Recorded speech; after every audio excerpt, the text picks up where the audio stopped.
Hence! Home, you idle creatures, get you home. Is this a holiday? What, know you not? Sir, we make a holiday to welcome Caesar and rejoice in his triumphs. Wherefore rejoice? What conquest brings thee home? What tributaries follow him to Rome to grace in captive bonds his chariot wheels? You blocks, you stones, you worse than senseless things. Oh, you hard hearts, you cruel men of Rome. Knew you not Pompey? Many a time and oft have you climbed up to walls and battlements, to towers and windows, yea, to chimney tops, your infants in your arms, and there have sat the livelong day with patient expectation to see great Pompey pass the streets of Rome. And when you saw his chariot but appear, have you not made a universal shout that Tiber trembles underneath her banks to hear the replication of your sounds made in her concave shores? And do you now put on your best attire?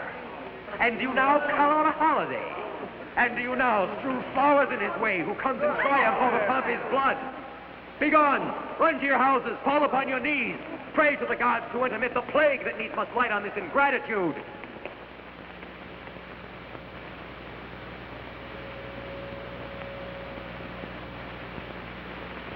See, they vanish tongue-tied in their guiltiness. Go you that way toward the Capitol. This way will I disrobe the images of Caesar. May we do so? You know it is the feast of Lupercal. It is no matter. Let no images be hung with Caesar's trophies. I'll about and drive the vulgar from the streets. These growing feathers plucked from Caesar's wing will make him fly an ordinary pitch.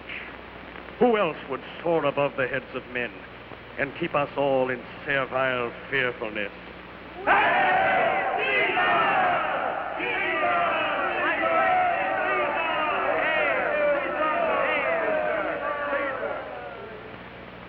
Calpurnia! Peace! Ho! Caesar speaks! Calpurnia! Here, my lord. Stand you directly in Antonius' way when he doth run his course. Antonius? Peter, my lord. Forget not in your speed, Antonius, to touch Calpurnia. For our elders say the barren touched in this holy race shake off their sterile curse. I shall remember. When Caesar says do this, it is performed. Set on and leave no ceremony out.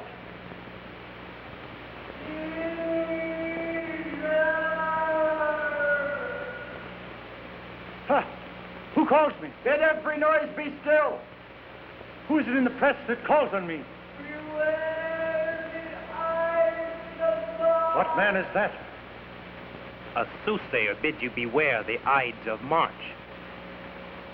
Set him before me. Let me see his face. Fellow, come from the throng. Look upon Caesar.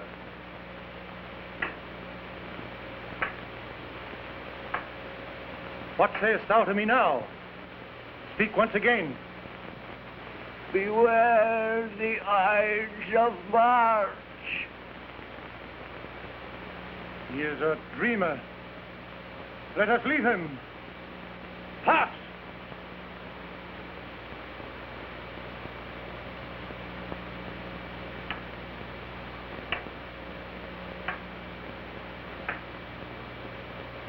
Will you go see the order of the course? Not I. I pray you do. I am not gamesome. I do lack some part of that quick spirit that is in Antony. Brutus, I do observe you now of late. I have not from your eyes that gentleness and show of love as I was wont to have. Cassius, be not deceived. If I had veiled my look, I'd turn the trouble of my countenance merely upon myself. Vexed I am of late with passions of some difference, conceptions only proper to myself, which give some soil perhaps to my behaviors. But let not therefore my good friends be grieved because poor Brutus with himself at war forgets the shows of love to other men. Then, Brutus, I have much mistook your passion. Tell me, good Brutus, can you see your face? No, Cassius. For the eye sees not itself, but by reflection, by some other thing. 'Tis just. And it is very much lamented, Brutus, that you have no such mirrors as will turn your hidden worthiness into your eye, that you might see your shadow. Into what dangers would you lead me, Cassius, that you would have me seek into myself for that which is not in me? Good Brutus, be prepared to hear. And since you know you cannot see yourself so well as by reflection, I, your glass, will modestly discover to yourself that of yourself you yet know not of. What means this shouting? I do fear the people choose Caesar for their king. Aye, do you fear it? I would not, Cassius, yet I love him well. What is it you would impart to me? If it be aught toward the general good, set honor in one eye and death in the other, and I will look on both indifferently. For let the gods so speed me as I love the name of honor more than I fear death. I know that virtue to be in you, Brutus, as well as I know your outward favor. Well, honor is the subject of my story. I cannot tell what you and other men think of this life. But for my single self, I had as lief not be, as live to be in awe of such a thing as I myself. I was born free as Caesar, so were you. We both have fed as well, and we can both endure the winter's cold as well as he. For once, upon a raw and gusty day, the troubled Tiber chafing with her shores, Caesar said to me, "Darest thou, Cassius, now leap in with me into this angry flood and swim to yonder point?" Upon the word, accoutred as I was, I plunged in and bade him follow. So indeed he did. The torrent roared, and we did buffet it with lusty singing, throwing it aside and stemming it with hearts of controversy.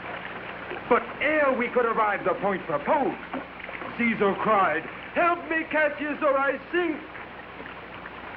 I, as Aeneas, our great ancestor, did from the